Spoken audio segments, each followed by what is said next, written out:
faiblesse, de découragement. Tout d'abord, je voudrais vous dire que mon silence n'était pas un aveu de faiblesse, de découragement ou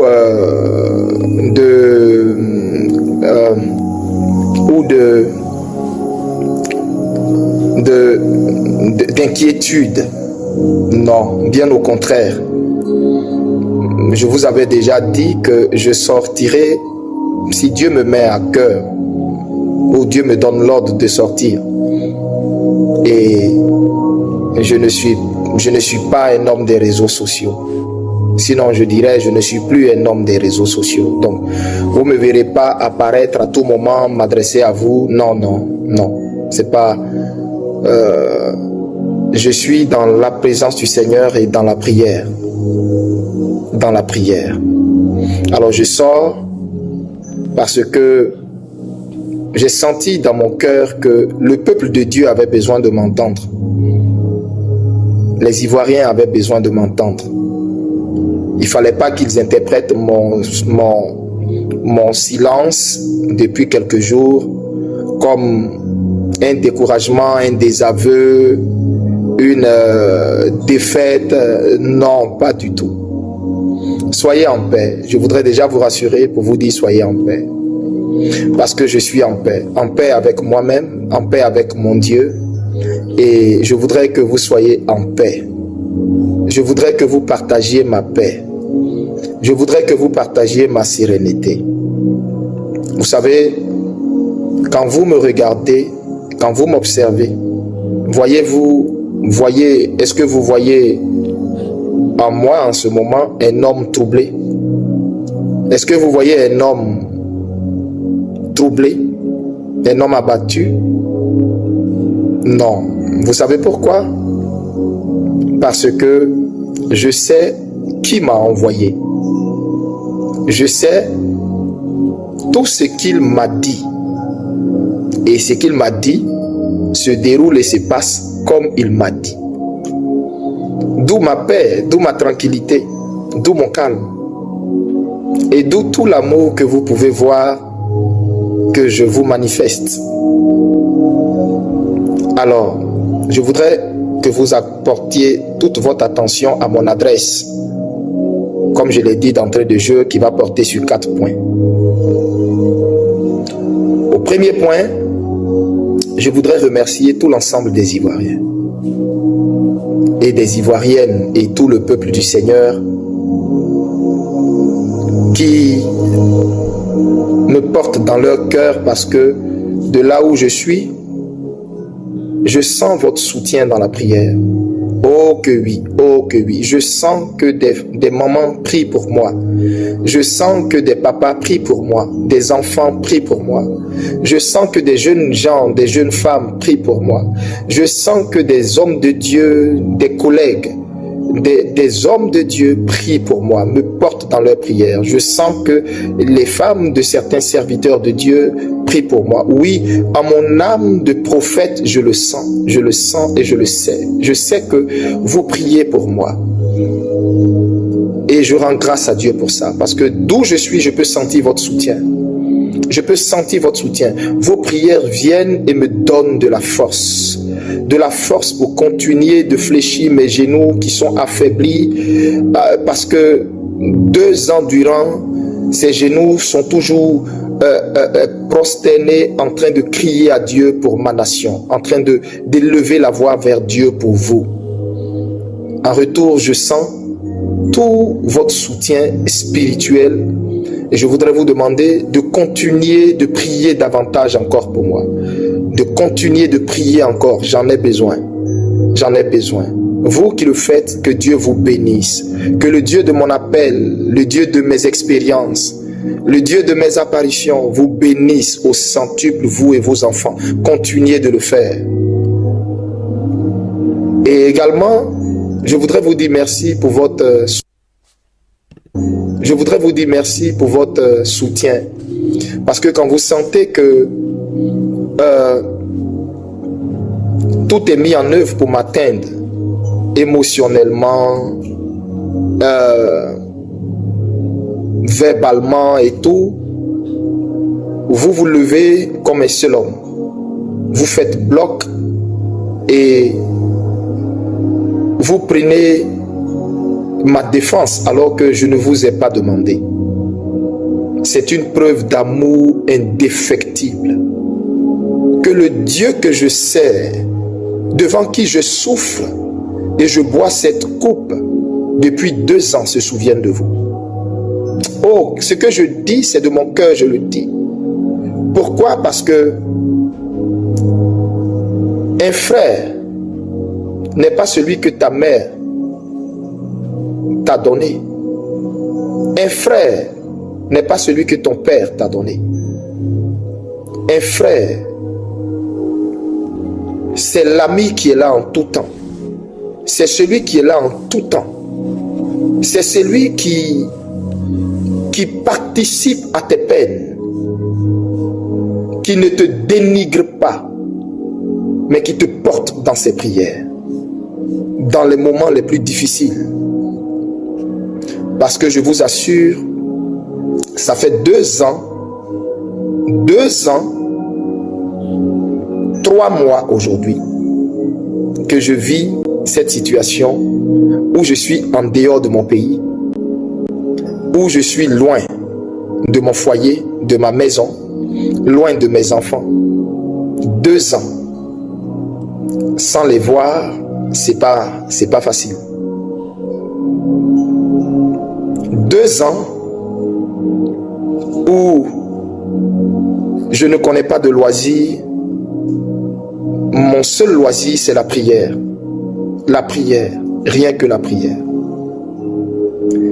Et je ne m'en plains pas, je bénis le Seigneur parce que c'est ma coupe. Je la bois avec amour. Et je lui rends toute la gloire. Je lui rends toute la gloire. Et je vous dis merci pour votre soutien. Merci parce que quand vous sentez que des pics, des attaques viennent de partout, je n'ai pas besoin de me défendre. Parce que vous savez reconnaître ce qui est de Dieu, ce qui n'est pas de Dieu. Vous savez reconnaître ce qui vient de Dieu, ce qui ne vient pas de Dieu. C'est vous, au-dedans de vous,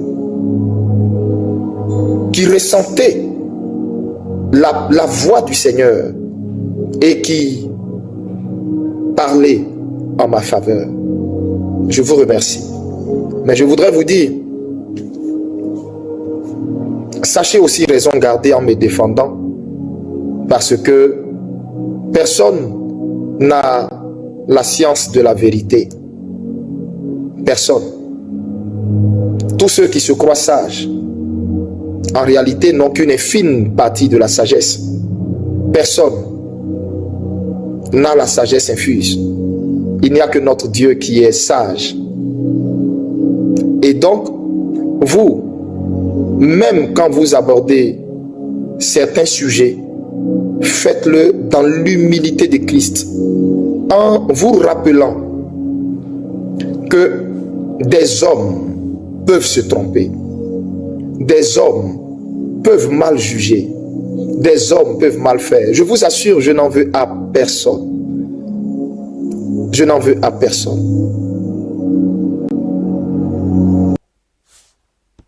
Je n'en veux à personne. Et donc, je ne veux pas que vous également vous en veuillez à quelqu'un. Je ne veux pas que vous en veuillez à quelqu'un. Sachez raison garder. Ayez de la mesure dans vos propos. Ayez de la mesure dans vos propos. Sachez que mon défenseur à moi, c'est le Dieu qui m'a appelé. Le Dieu qui m'a dit, ils te feront la guerre, mais ils ne te vaincront pas. Ce Dieu qui m'a dit ça, c'est à lui que je recommande mon sort. Je n'ai jamais répondu à aucune attaque. Je n'ai jamais répondu à aucune provocation. Je n'ai jamais répondu à des allusions faites à ma personne. Vous ne m'avez jamais vu répondre à quelqu'un. Si aujourd'hui je vous dis de produire une seule vidéo où vous m'avez vu répondre une seule fois à quelqu'un, ça n'existe pas. Je ne l'ai jamais fait. Et les coups, je sais en donner, je sais me défendre. Mais je ne suis plus cet homme-là. Je suis mort au pied du Seigneur. Et tout ce que je veux, c'est que lui, il vive par ma vie. Qu'il vive à travers moi. Donc je n'ai pas à répondre à quelqu'un. Mon Seigneur Jésus a essuyé toute la méchanceté des pharisiens de son époque. Tous les propos des sadducéens de son époque. Ceux qui pensaient connaître la loi. Ceux qui pensaient être les garants, les gardiens et les docteurs de la loi. Vous savez, de nos jours, on a des pharisiens modernes qui pensent que tout ce qui vient d'eux, c'est ce qui est vérité absolue. Et ce qui vient des autres n'est pas la vérité absolue du moment où ce n'est pas venu d'eux. Donc, si mon roi, qui lui était le bois vert, a vécu ça, à plus forte raison, moi, le bois sec, qui ne vit que pour lui ressembler, qui ne vit que pour faire sa volonté. Donc, sachez que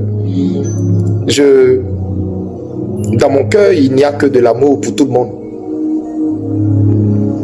Et même les personnes contre lesquelles Dieu me dit de prophétiser, mon cœur est débordant d'amour pour eux. Et c'est parce que je les aime que je prophétise pour dire ce que Dieu me dit. Je vous donne un exemple. Qui a dit que il y aura un conflit entre le nord, c'est-à-dire la frontière du nord de la Côte d'Ivoire? Qui? C'est Eli Pada. C'est pourquoi ils ont fait fermer toutes les frontières du nord, barricader, blinder toutes les frontières du nord. C'est sur la prophétie de qui ils ont fait ça? Eli Pada. Eli Pada qui combattent aujourd'hui. Eli Pada qu'on dit qui est leur ennemi numéro 1. Mais je rends grâce au Seigneur. Je bénis le Dieu tout-puissant qui m'a appelé. C'est lui seul qui défendra ma cause.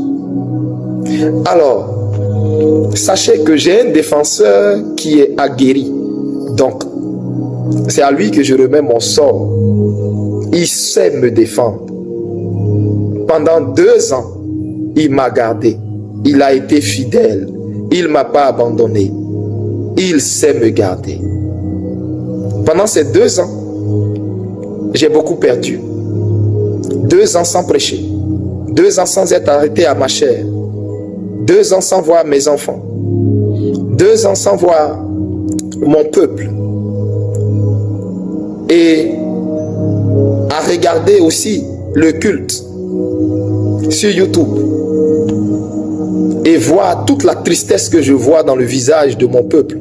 Et voyant l'église se diminuant de jour en jour. Et voyant les larmes de mon peuple.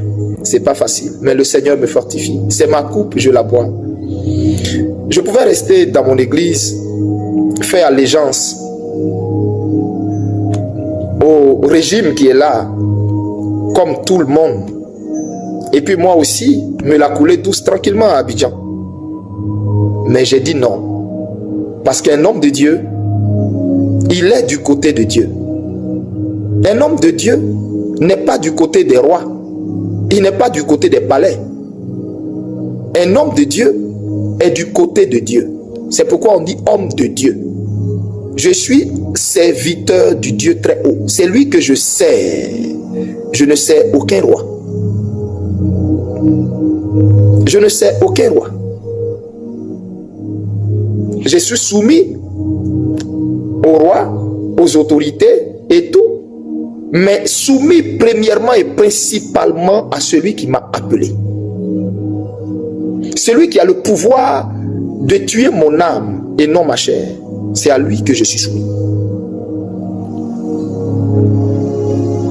Et donc, vous devez comprendre simplement que je peux faire comme les autres. Je peux faire comme les autres. Here we go. Come on. Oh my God, we got a 101 superfractor. That's a 101 right there. I think it's our auto. Throw the fire in the chat. I think it's our auto, guys. Brady again. It is our auto. Oh my God. It's one of those. Oh my God. Oh my God. Oh! One of one. Oh my God.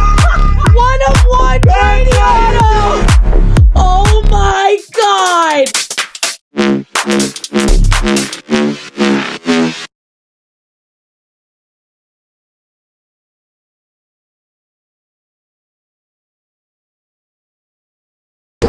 Don't compromise quality insurance for savings or your time for this ad. Hit that skip button, or don't, and watch me skip.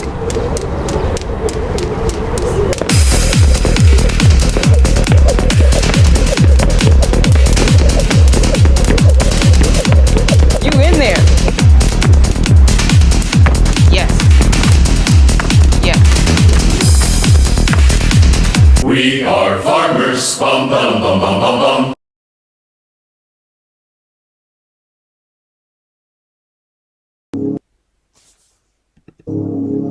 Prophétiser du mensonge, dire ce qu'ils ont envie d'entendre, sucrer leurs oreilles et recevoir les mallettes et financer de grandes campagnes et de grandes croisades partout en Abidjan, partout dans des stades et tout ça.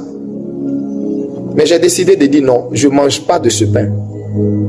Je ne mange pas de ce pain. Je ne mange pas de ce pain.